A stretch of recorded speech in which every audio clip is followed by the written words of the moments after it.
Hello दोस्तों, मेरे channel पर आप सबका स्वागत है। एक बार एक गांव में एक गरीब बूढ़ा रहता था। वह बहुत गरीब था, फिर भी उनके पास एक सुंदर सफ़ेद घोड़ा था। इसके कारण राजा के लोग भी उनसे ईर्ष्या करते थे। उसे उस सफ़ेद घोड़े को बेचने के लिए राजा की तरफ से अच्छी कीमत दी गई थी, लेकिन बूढ़ा आदमी यह कहते हुए मना कर देता है, यह मेरे लिए सिर्फ घोड़ा नहीं है, वह एक व्यक्ति और मेरा अच्छा दोस्त है। क्या आप किसी व्यक्ति या दोस्त को बेच सकते हैं? नहीं, यह हमारे लिए संभव नहीं है। एक दिन सुबह जब वह खलिहान घर में गया तो उसने देखा कि घोड़ा वहाँ नहीं है। यह खबर गांव में जल्दी फैल गई और पूरा गांव उनके घर पर जमा हो गया। गांव वालों ने कहा, तुम मूर्ख बूढ़े हो। हर कोई उस घोड़े को पाना चाहता था। सभी जानते थे कि किसी दिन यह घोड़ा चोरी हो जाएगा। आप उस घोड़े को अच्छी कीमत पर बेच सकते थे, फिर भी आपने उसे रखा। अब घोड़ा चला गया है, यह आपका दुर्भाग्य है। बूढ़े आदमी ने जवाब दिया, सच तो यह है कि घोड़ा स्थिर नहीं है, बाकी सब कुछ जो तुम कहते हो वह एक फैसला है। आप कैसे जानते हैं यह दुर्भाग्य है या नहीं? लोगों ने जवाब दिया, हमें मूर्ख मत बनाओ। आपका सफ़ेद घोड़ा चला गया है, यह आपका दुर्भाग्य है। गांव के लोग उस पर हंसे और चले गए। उन्होंने कहा कि वह पागल है, वह उस घोड़े को बेच सकता था और गरीबी में जीने की बजाय एक बेहतर जीवन जी सकता था। कुछ दिनों के बाद सफ़ेद घोड़ा जंगल से वापस आया। उसके साथ कुछ और जंगली घोड़े भी आए।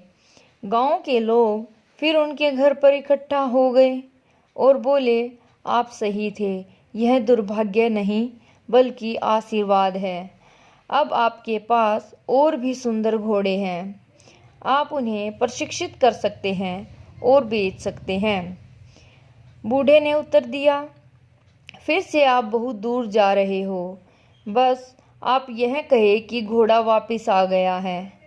और अधिक घोड़ों का होना एक आशीर्वाद है, यह केवल एक टुकड़ा है। एक दिन यह भी गुजर जाएगा। इस बार गांव के लोग चुप रहे। बूढ़े आदमी के इकलौते बेटे ने घोड़ों को प्रशिक्षित करना शुरू कर दिया।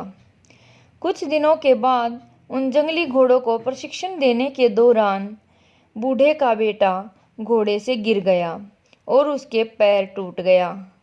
इस बात को सुनकर गांव के लोग इकट्ठा हो गए और बोले, आप ठीक कह रहे थे, अधिक घोड़ा होना कोई आशीर्वाद नहीं है।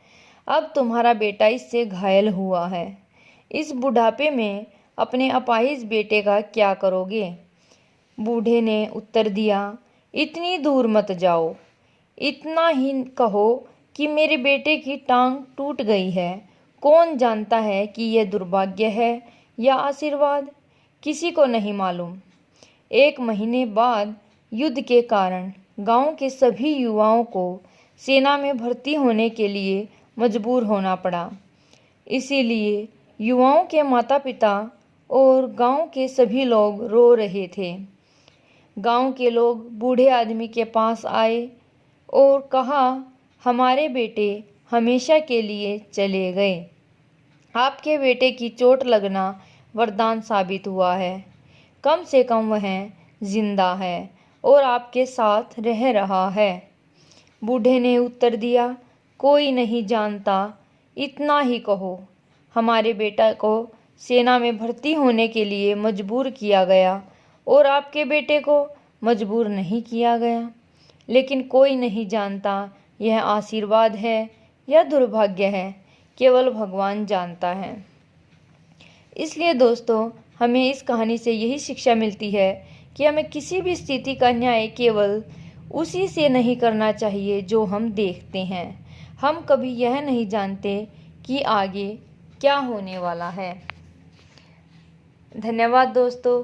अगर मेरी कविता आपको अच्छी लगे तो शेयर, सब्सक्राइब एंड लाइक ज़रूर करना।